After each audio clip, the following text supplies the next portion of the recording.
My next project is, I've got a couple of drivers here. This is a 10-inch subwoofer out of an old Hsu Research HRSW10. I've had those things for I bet 30 years or more, probably more.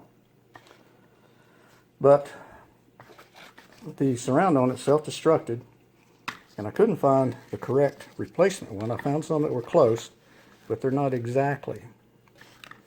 The diameter from the inside edge of the crease on this cone to this side is slightly larger than the inside diameter of this edge on the surround. Now there's not much width on these speakers, and not much width on these surrounds to glue to. So I'm trying to maximize everything. If I lay this on here and line this thing up on one side to where the inside edge of that surround is right on the crease, that side's hanging over. It is hanging over 25 to 30 thousandths. That's the difference in diameter. So I was looking for something I had laying around that would take this, spread it out slightly, but I don't have anything. So I'm going to have to make something. And that brings me to the next little project. Just for grants, this right here is an 8-inch driver out of a Van der Steen 3. It's self-destructed too. I took it apart. I thought the surround had come unglued from the cone and also around the spider. I took this thing off. I expected this thing to fall apart in my hand, but it's made out of rubber. This thing is just like it was brand new. The problem I have with it is no matter where I push on that speaker cone, it scrubs on the inside. So I think this thing is toast. I think the speaker coil has collapsed down on the magnet and it's scrubbing no matter what. And that's the reason I pulled it out. And when I found this surround was broken on there, I must have driven it hard enough, and yeah, we drive them pretty hard around here, that it started coming loose on one side, so the speaker was probably starting to go at an angle at high volumes and just self-destructed. Anyhow, back to this project. I'm going to make a jig that is going to fit to the inside edge of this crown and spread it out ever so slightly so that the inside edge of this matches with the inside edge of the crease in the cone. And then glue those together, and it'll be, I'm going to make it out of MDF. It'll be machined on a milling machine, and it'll be enough to press that together in there, and I'm going to glue those together, and when they set, then I'll be able to glue the rest of the surround to the spider, and then put this gasket back in it. And that speaker should be back. I don't really have a use for it. But the fun part of that is I get to use a project that I had started a couple of years ago when COVID first hit, of a rotary table on my milling machine with a little motor that drives it. This is a little cheap 24-volt DC power supply. This is a pulse width modulator.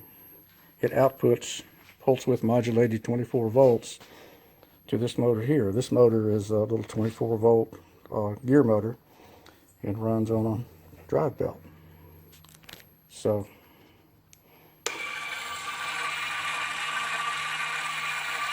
and I can change the speed of it.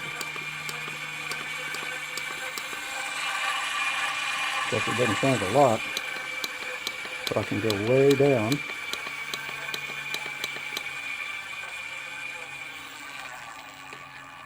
Where that rotary table just barely creeping. Now this is an old Palmgren 10-inch table. It's not very substantial. It does okay for things like wood, plastic, aluminum, if it's not real thick. I've got a Vertex and a Phase 3, a 4-inch and a 6-inch rotary table over there, and those are what I use most of the time. But since that speaker is a 10-inch and I'm going to cut 10 inches on it, I'm going to use this rotary table here with that motor. First thing I got to do is to center the rotary table. So I'll let that thing come around to where I can get the edge finder. I'm just going to use the edge finder to center this rotary table. That ought to be plenty close enough. I've got coaxial indicators and all that happy stuff, but for this project, cutting MDF, that's going to be okay. So I'll let that sort of get X and Y. There we go. So I'm going to stop this, put it over here on the stand, and set the center. Now when I turn on this phase converter over here, it's going to get loud and noisy, so you won't be able to hear anything I'm saying.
Okay, so now the milling machine is zeroed out after I keep knocking things around.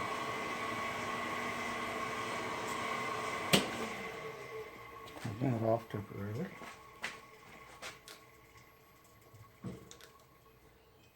Okay.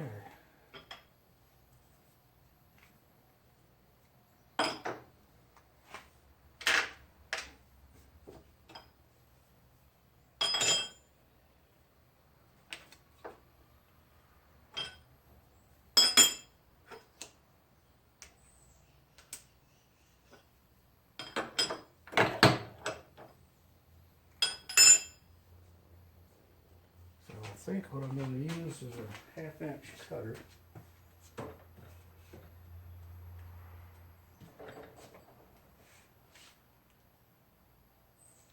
I already have one. Is that a 1/2-inch?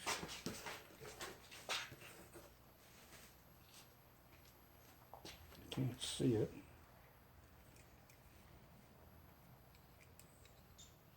Yep, that's a 1/2-inch. Awesome.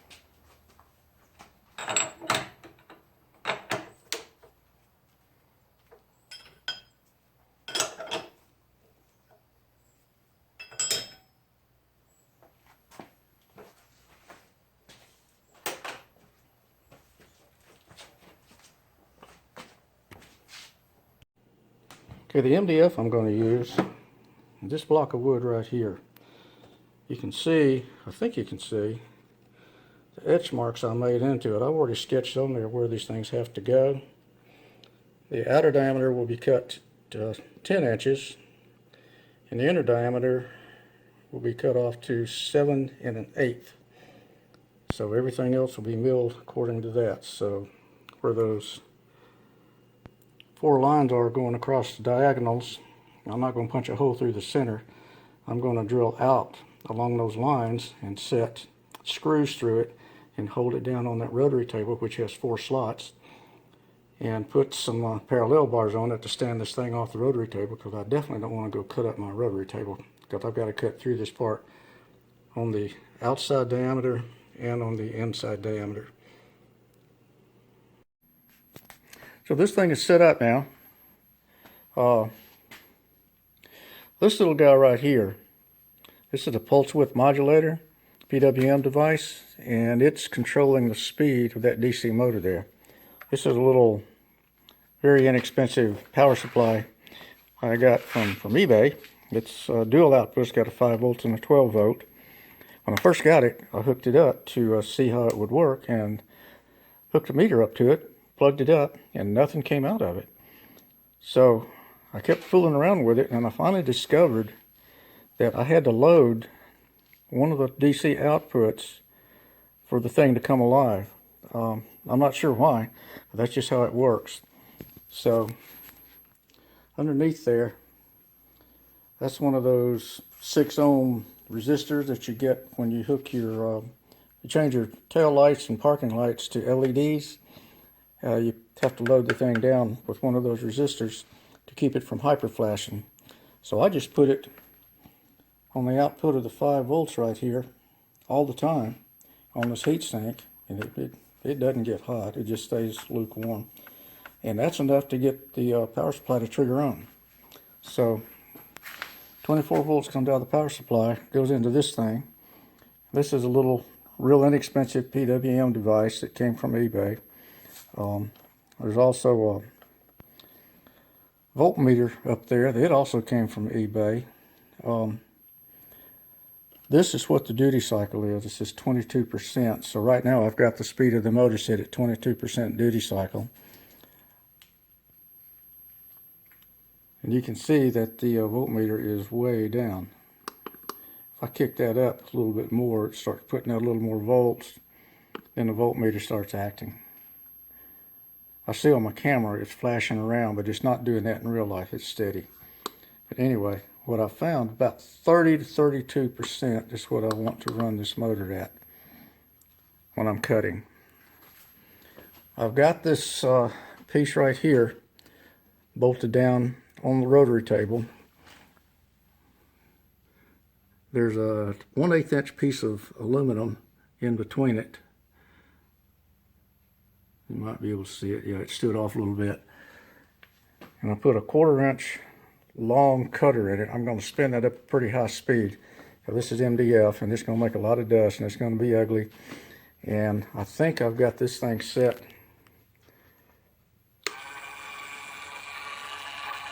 That may be a little bit fast for what I want to do. I'm going to slow that thing down some. Turn it to 23%. That looks like that ought to work okay. That's a little bit quick. I'm going to put this mill on high speed and spin that bit up pretty quick and run the vacuum cleaner on it. So when I set that thing off, the phase converter and the vacuum cleaner is going to make a whole bunch of noise.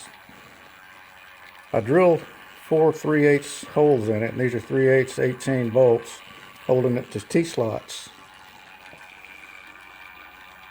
There's 4 of them in that rotary table.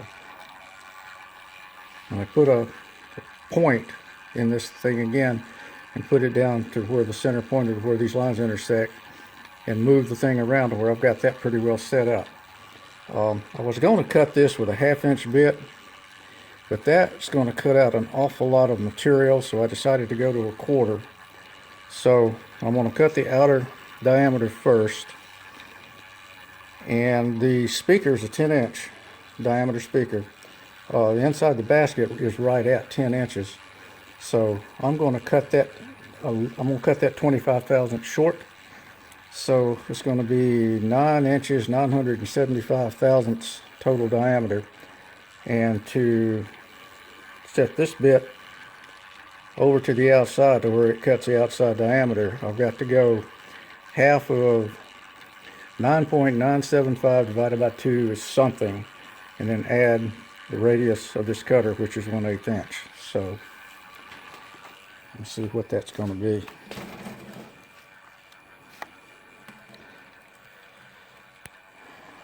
.975 divided by 2 is 4.9875, and then add half the radius, or half the diameter of the cutter, and that's 1/4 inch diameter, so that's 0.125. So I need to go 5.1125 out in my X direction. So let's go. Whoops, I'm going the wrong way. I want to go this way because I'm going to cut against it. It's going to be conventional milling, not twine milling.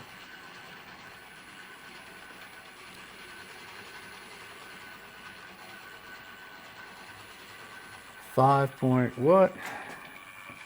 5.1125. 5.1125. That's right on it. Okay, let's lock this axis down.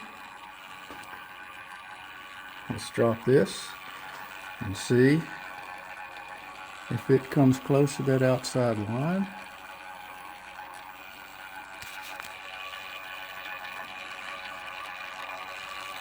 At a place where the line doesn't show up really well. Let's speed this thing up some. We can get around, find a line. Let's walk to the outside edge. Oh, there's one right there.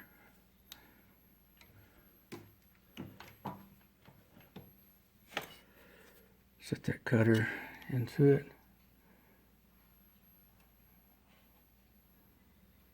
Looks like it's pretty close to that line. It might be a little bit off.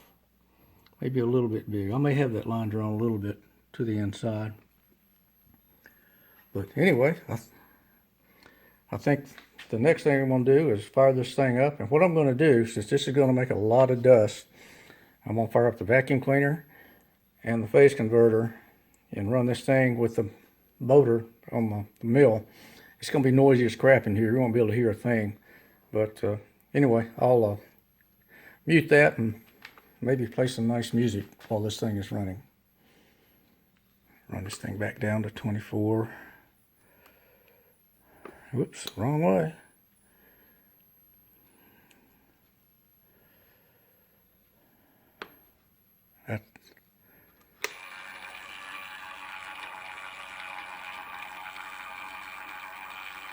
That looks like that's going to work out okay. I'm going to turn this off and get me some dinner, and then after dinner I'm going to come out here and do a scratch cut just to make sure that I've got this thing lined up right.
It looked like it came just about the right place around the edges. We'll get my long caliper and measure that cut and see how close I am to 9.975. Okay, got my big caliper. Let's see how close we are to 9.975.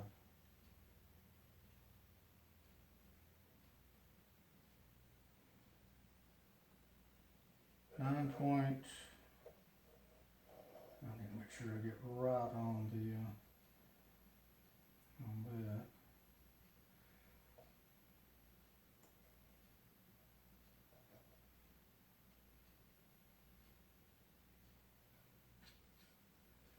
.962.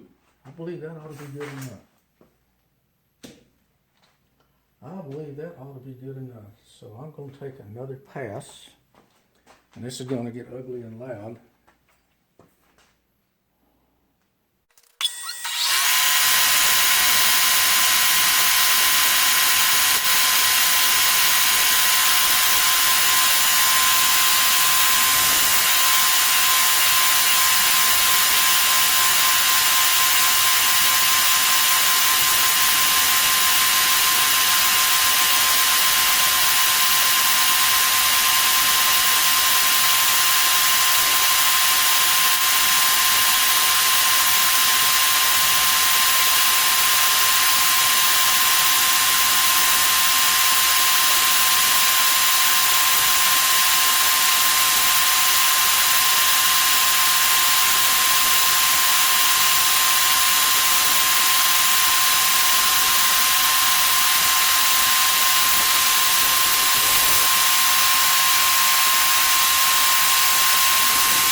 Last cut will be 1/4 of an inch. I think I'm going to run that all at once. I've been cutting, started my first cut with 125 thousandths, 1/8 of an inch. I went about 200 thousandths more than that, and then went down to a 1/2 inch deep cut. So the last one's going to be a full 1/4, so I'm going to try that all in one pass. Okay, here goes the last pass. It's going to get noisy again.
Well, before we do anything else, let's see what our diameter is.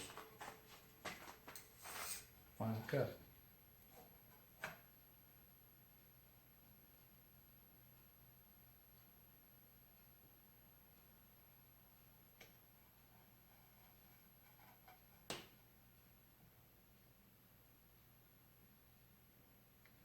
.981.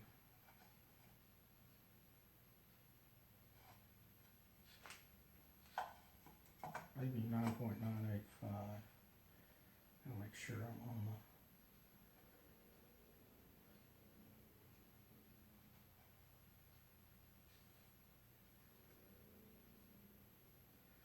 me go in there and stick this inside the, it does fit all the way around. Awesome. So, next operation is to cut this 3/4 inch wide channel a 1/2 inch deep. I don't know if you can see that right there is the inside edge of the surround and the fold of the speaker cone. This right here will be the ledge that gets glued, and this is the outside of the crown of the speaker surround. So this right here gets machined 1/2 inch deep, and this is 3/4 of an inch wide, so that when I turn that surround upside down where the crown is facing down, it will fit down inside this channel, and that will pull it ever so slightly to where this diameter here fits inside the diameter of the fold and the speaker cone, if I measured everything right. So right now I'm pretty happy camper. This is working out famously. So let's take this thing back to the center.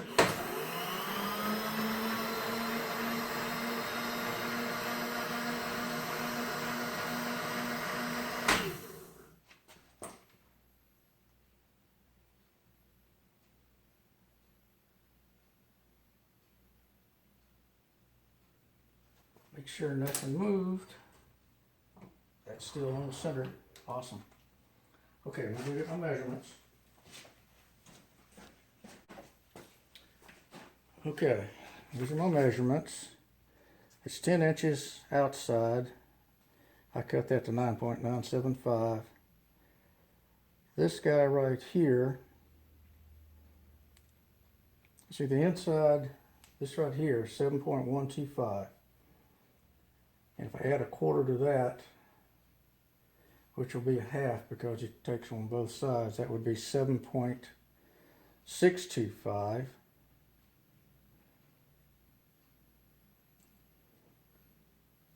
So this right here's got to be 7.625 from the center, plus 1/2 the distance, 1/2 the diameter of that guy. So let's rotate that around, because I want to keep cutting the same direction. Speed that up so it gets around that quicker.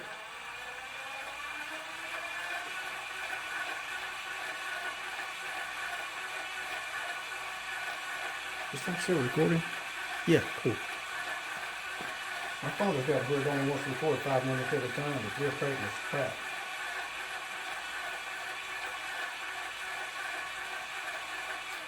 Okay.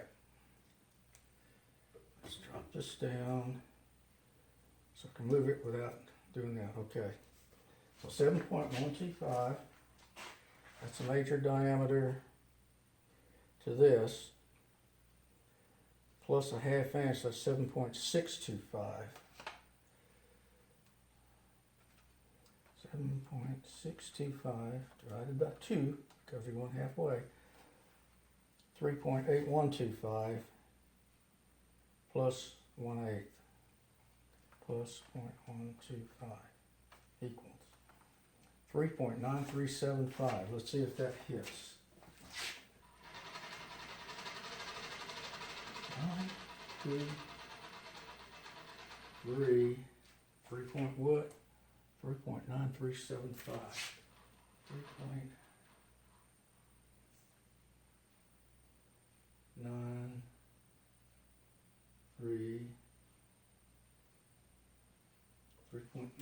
3.9375. Is that right? 3.9375. Okay.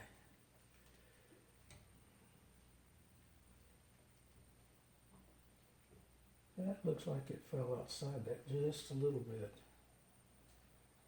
This way. Bug zapper got one. Okay, let's do this again. 7.125.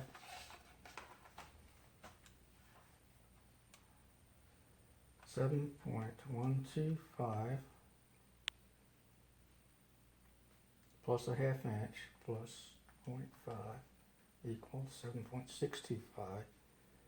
That's where that is. Plus half plus 0.125 equals, oh crap, 7.625 divided by 2. Turn the thing on, stupid. 7.625 divided by 2 equals 3.8125 plus 0.125 equals 3.9375. That's where that should be.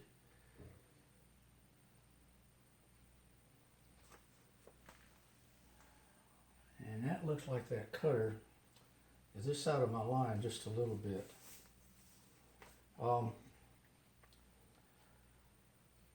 I think what we'll do, we're going to dig in about maybe 50 thousandths.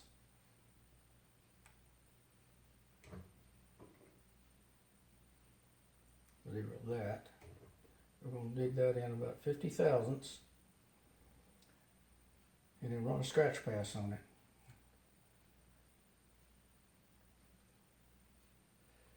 And we'll see how we come out.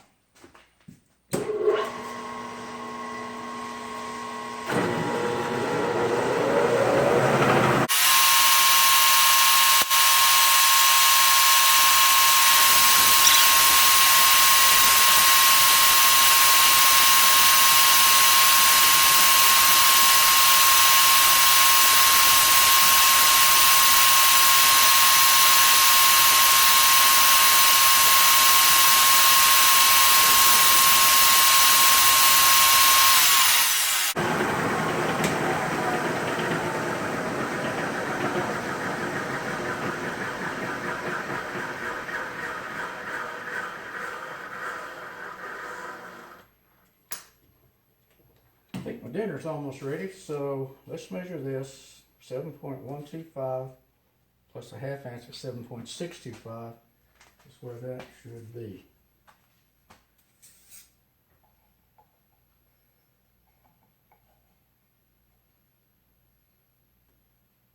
Got 7.635. So I need to move this guy this way 5 thousandths. Okay. I'm not gonna move him that much. Let's move him back to 3.9. Yeah, let's go 5 thousandths.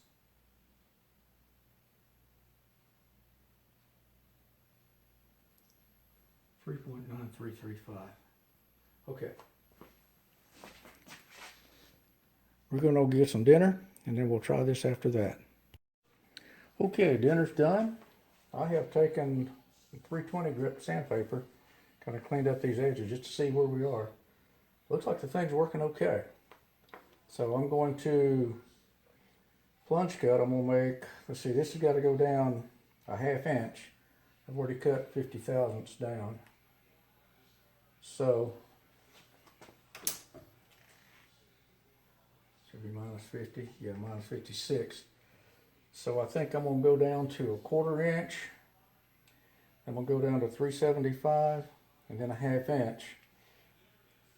And then I'm going to reverse the direction and start cutting out this way.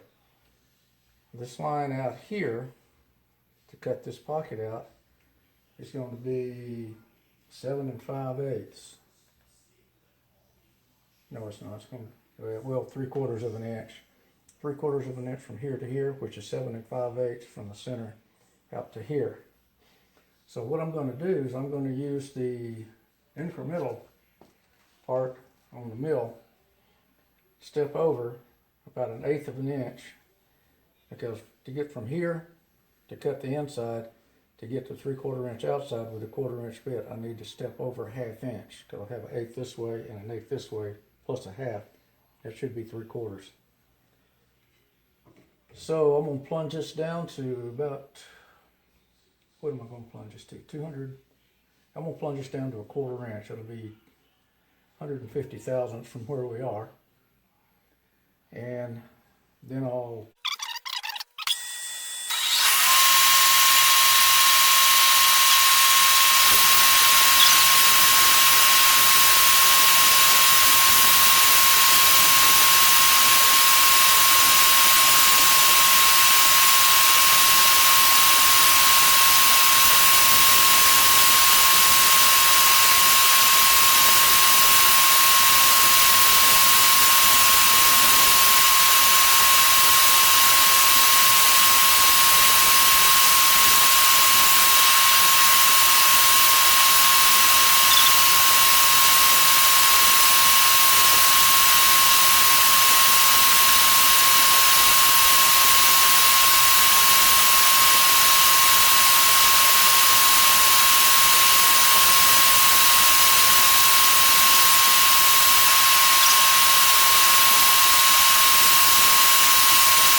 okay.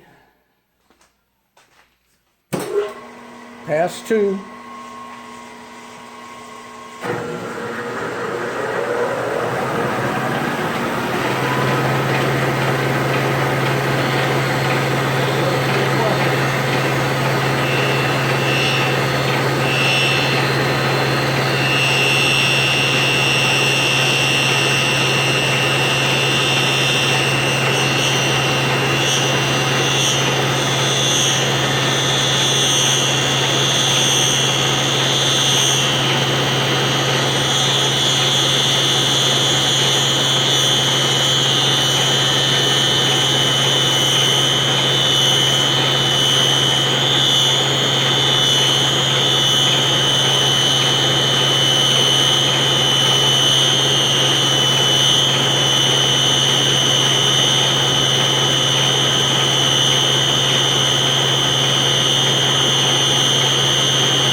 Here we go. Okay, it's the next day.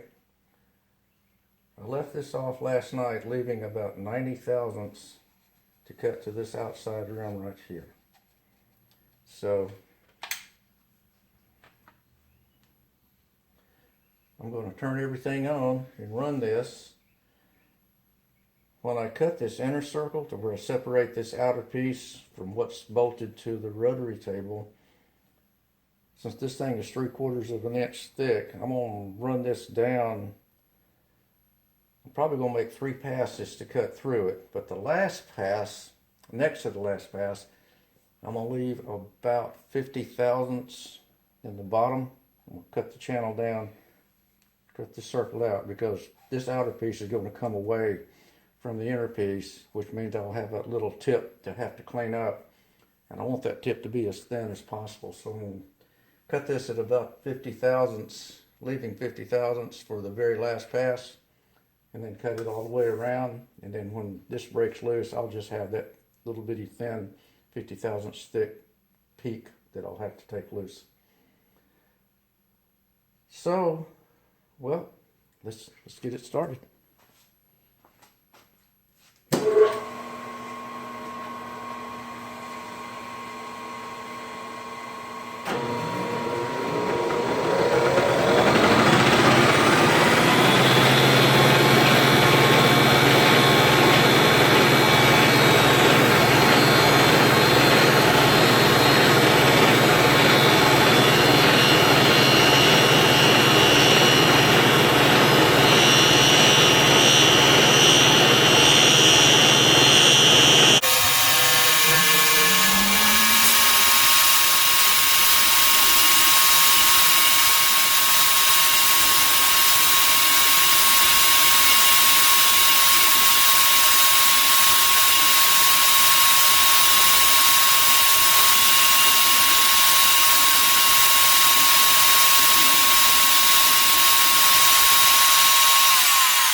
Okay,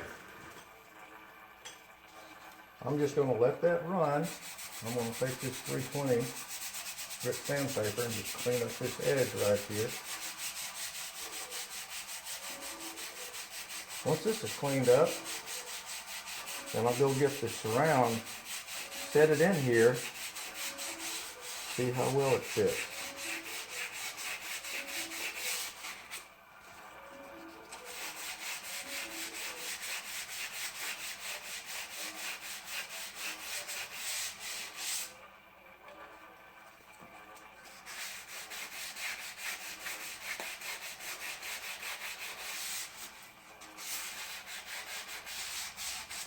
Let's speed this up.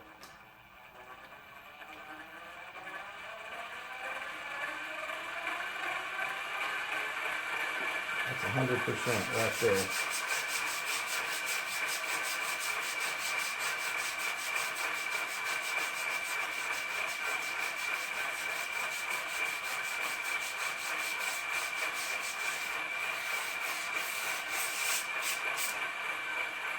That actually doesn't look too bad.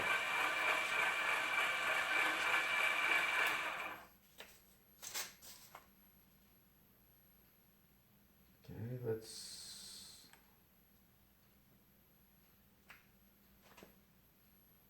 $498 thousandths. Let's move the stop up. No, I don't want to move the stop up. Get that out of the way, vacuum all that crap out of the bottom.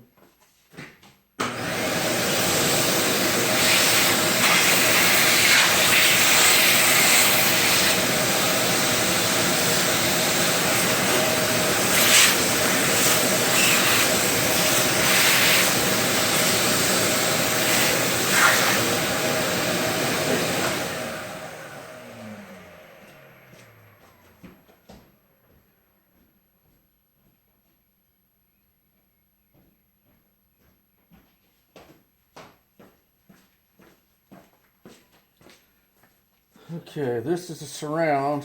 I'm just gonna see if it fits in there like that. Oh boy. Yep.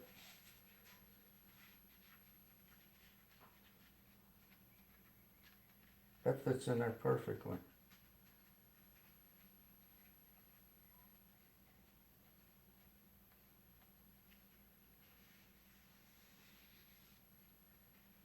Now,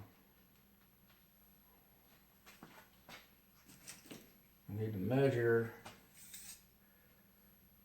where this, I'll just run this around a little bit more.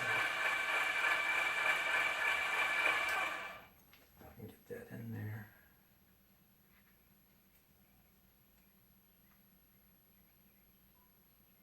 That.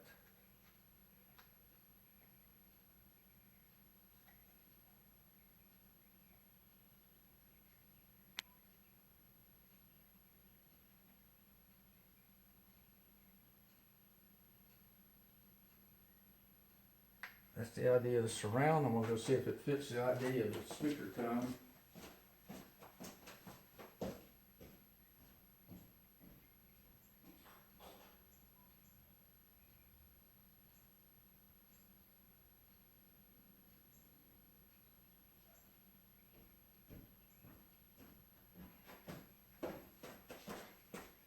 And it does, fits right on it. So I'm happy with my measurements. So now, I've got to go take, boy, that line right there is way off, isn't it? I think what I need to do,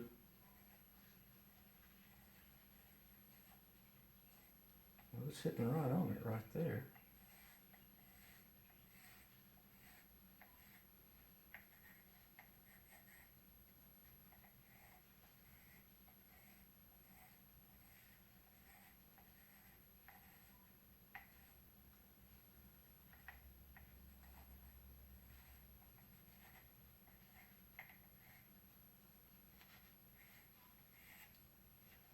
See if I can see that line. Yeah, I can see that line. Oh yeah, that lays right in there. Okay, cool beans. We'll get this out of harm's way.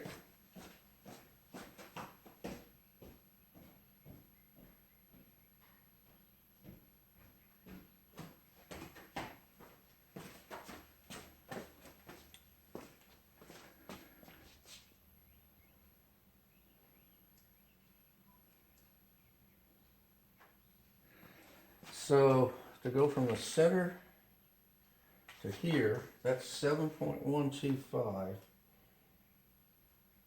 divided by 2.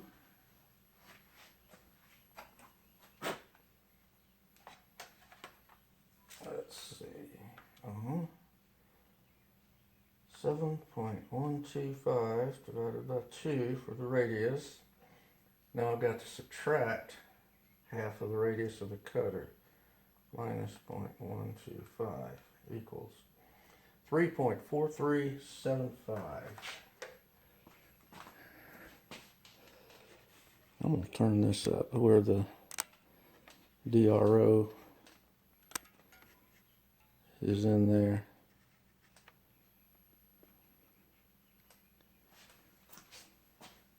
Okay, 3.4375. And that right there is, well, it actually went to 501, but I don't think that it's going to hurt. 3.4375. Oh, I need to go back to absolute, don't I? 3.4375.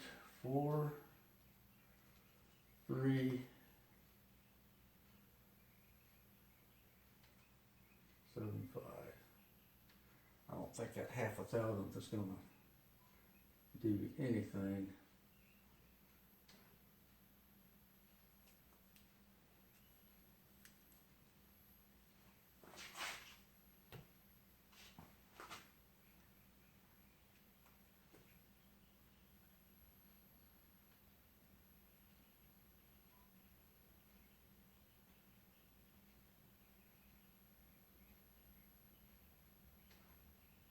Boy, this is touchy.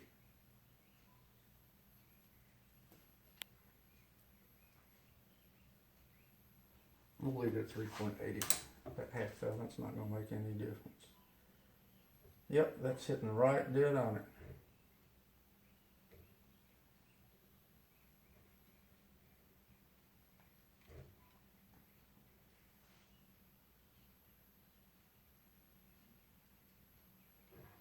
Okay, so I'm going to stop this and restart it so I don't run out of that. Okay, so I'm going to make 2 cuts at a 1/4 inch deep on this all the way around, and then 1 cut at 200 thousandths, and that'll leave the 50 thousandths shim in the bottom of it, and then I'll come around and cut that last 50 thousandths out. So that'll be 4 passes.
Okay, if I did everything right, I should have about 50 thousandths left in the bottom of this trench right here.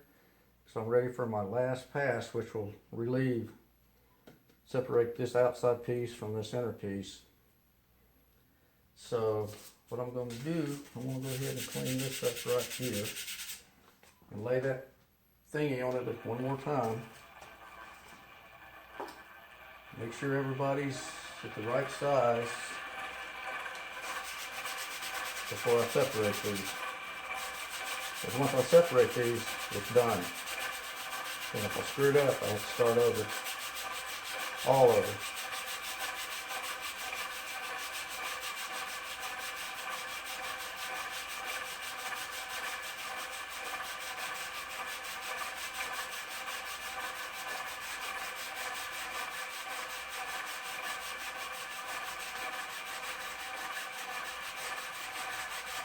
It's 320 grits, not really cutting into this. All it's doing is removing this furry burr on the outside edge.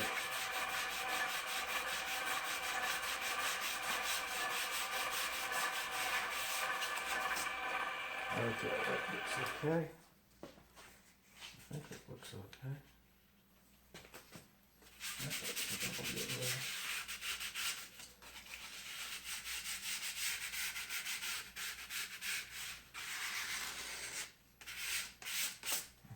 Vacuum that up.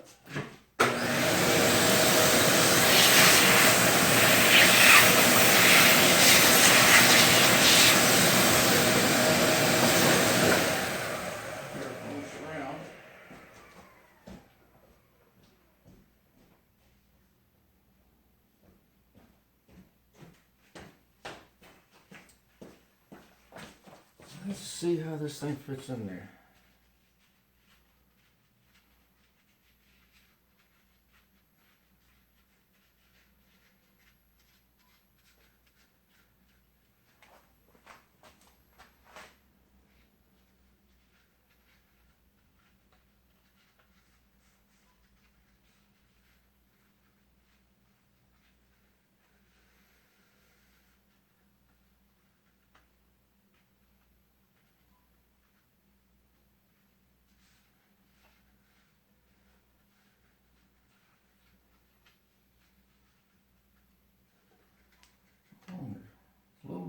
back over there.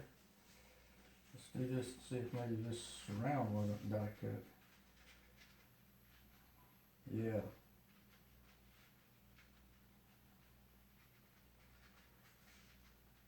This surround apparently was die cut. And this edge is a little bit thinner on this side than it is on that side. Oops. I believe the surround was die cut, and the cuts in this thing right here are going to be really accurate.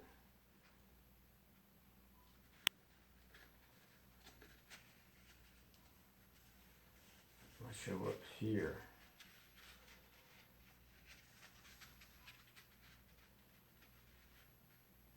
But this edge over here, this width of this is a little bit thinner than this over here, so the die didn't hit it exactly right. But that's okay. This piece right here will exactly line everybody up. I'll get it placed on the cone exactly right. And then when this outer part goes down inside the spider, that will put everything definitely in the center. Of course, the speaker cone might not come up exactly in the center of that, so that's when you glue these things together, you got to move the speaker cone up and down so that it centers itself in the voice coil, and then it hits this thing wherever it hits this thing. And if everything's made right, it should be correct.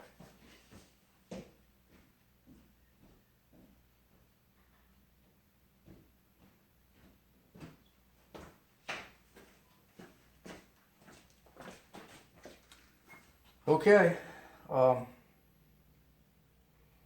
we got one more cut.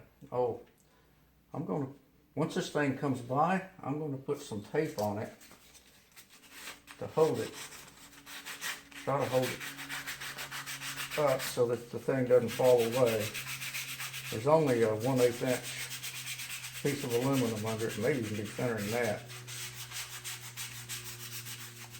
So I've got to be real careful that I don't run the cutter down past the thickness of that shim I've got under it and cut into my table. Whoever owned this table before cut into it a couple of 3 times. I think it was owned by a school. Of course, you know how teaching newbies are.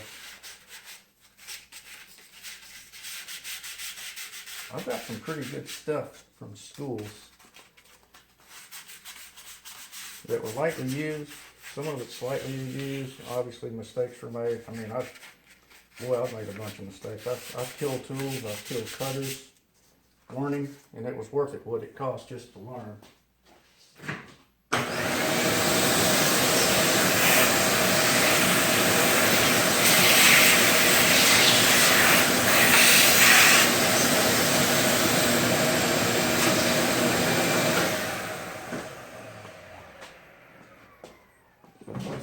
Get some tape here ready.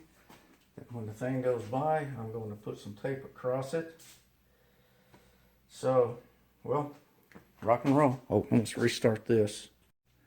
Here we go.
Okay.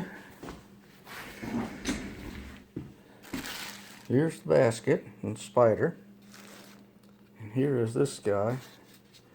And he's going to fit in there like that. And the inside edge of that hits that speaker cone right in its crease. That's exactly what I wanted. So let's take the surround.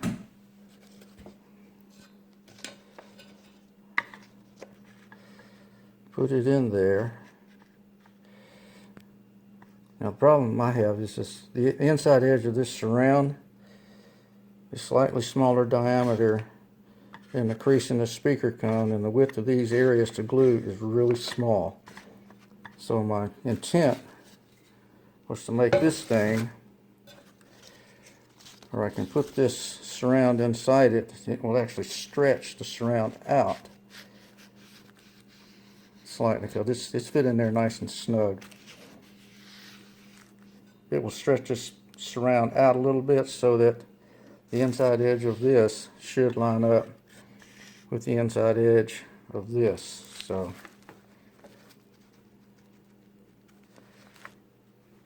let's try that and see.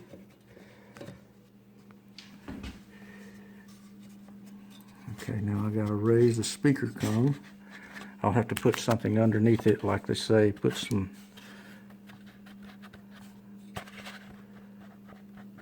and boy, that lines up really nicely. That's going to work.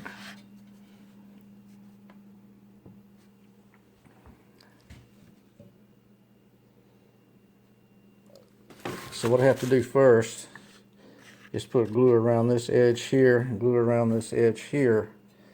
Fit this over there, raise the speaker cone up to where it's putting pressure on it.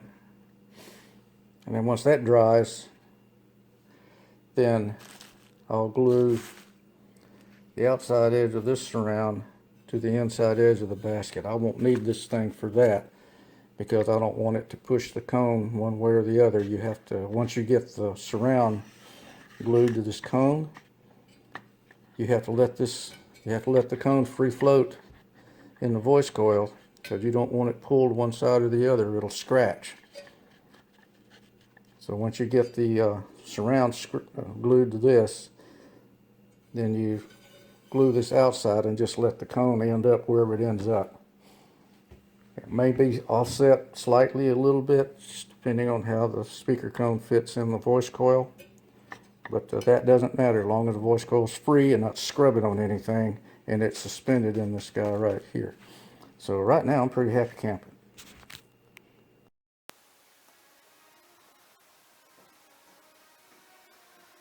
Okay, I've got this stuff all ready. I've got the cone picked up with some wadded up paper towel. I want the surface of this still pliable, but when I put this system on it here after I glue it, it'll put it down and keep it under pressure. I set this on here, and it is standing up a little bit proud off the spider, so that's where I want it. So I hope this glue here is enough to go around this.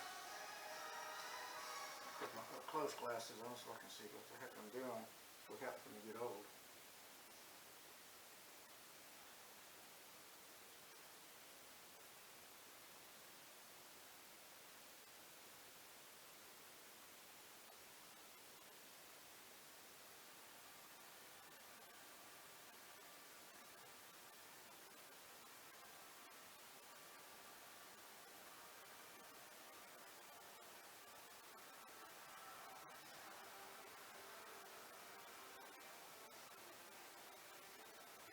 Sure I get it over the entire width of this cone.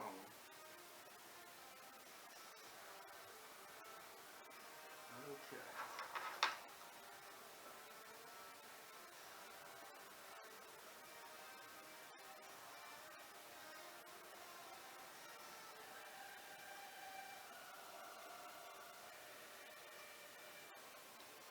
I don't want it to come over the front of the cone toward the inside, because I definitely don't want that MDF piece that I just machined to stick to this anywhere. I got too much glue in here.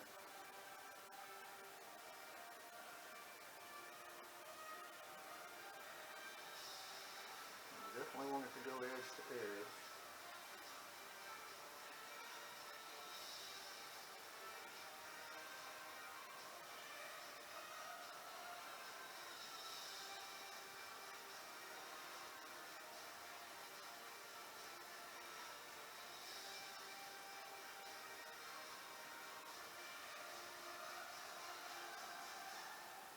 I don't know what the working time on this stuff is. I know that it's supposed to take several hours for it to cure. So I'm going to glue the cone to the surround first.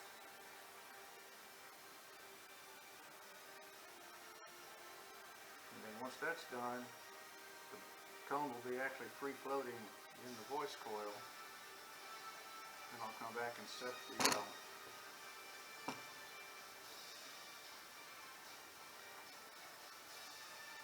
surround in the basket or in the spider, wherever it ends up, because I definitely want the voice coil, or the cone centered in the voice coil.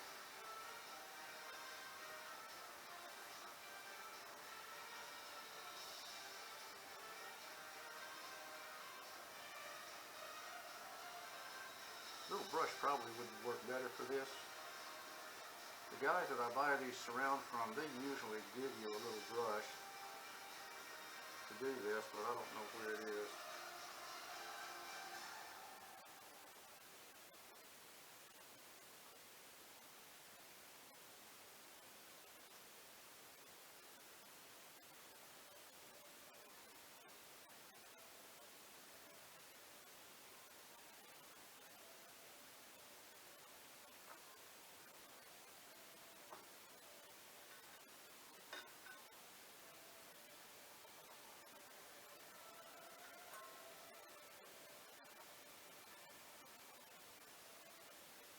Okay, that's all the way around now.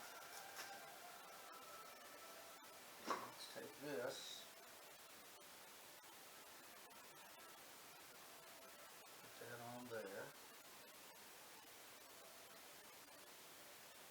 That fits. Let's push this down all the way around.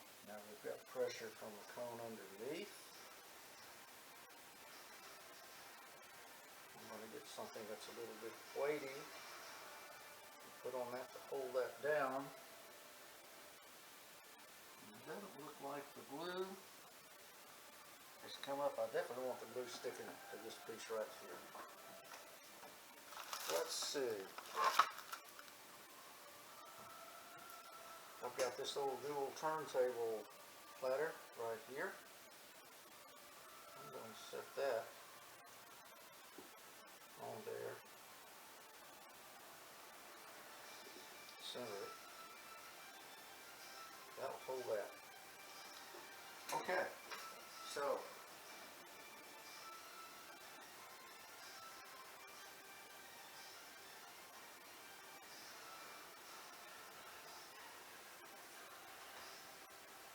I believe we're good. We just have to wait until that thing cures. I'm going to give it several hours. Better plug this up because I'm going to need it to glue the surround to the spider.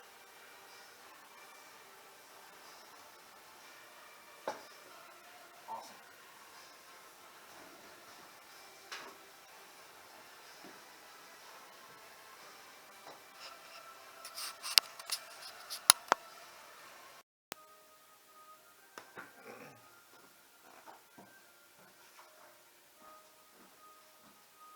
Okay, it's been several hours now. Get my up-close glasses on so I can see what the heck I'm doing here. Let's see. This platen right here is from an old dual 1009, probably from the early 70s. I think it's 50 years old, maybe 50 something years old. And it still works. That comes off. We're done with that. Let's see. I've already taken the paper wedge out of the side.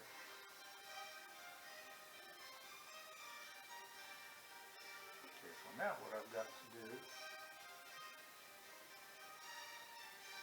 is glue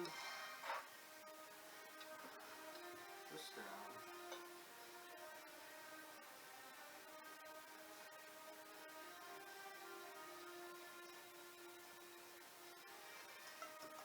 I can see what I'm doing.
Great, where did I start?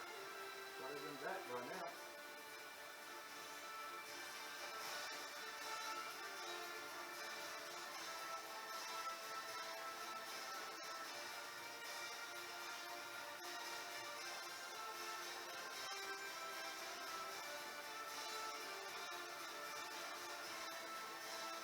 There we are.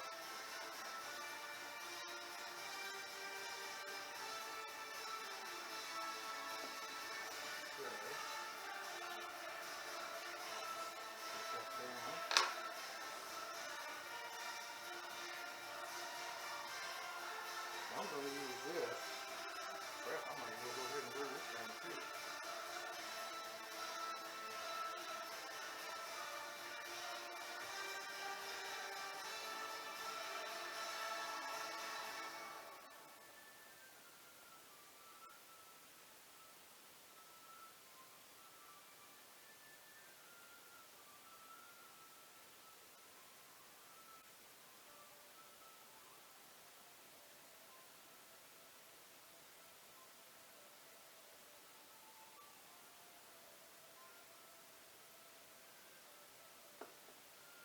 Okay, now float the coil if it's centered.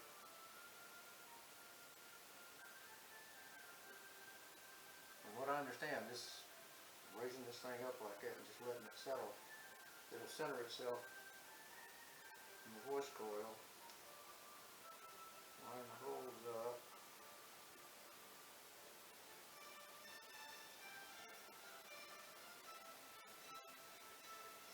Put that back in there. Okay, so it's standing up above that. I can use this again.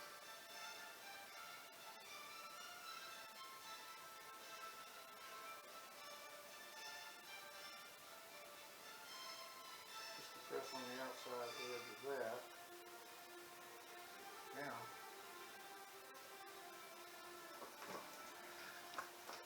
I can use this again.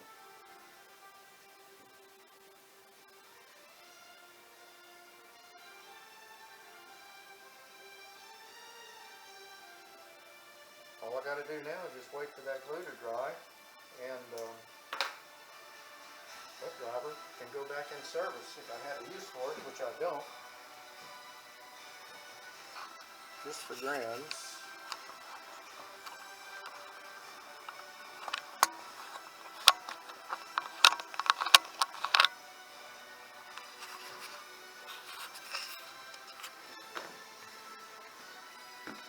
The speakers, that those came out of are these. There's a pair of them. Those things right there have a pair of Boston Acoustics 10-inch subs in them. Much heavier duty than the Hsu Research. And that crown amplifier right down there, which is not turned on right now, is what drives those things. 460 CSD. And this is the other one. The 10-inchers fit into the bottom of that thing. I think that thing is 12 inches in diameter. There's a 10-inch in the bottom, and there's a tube on the inside. And boy, those things really pump out the bass.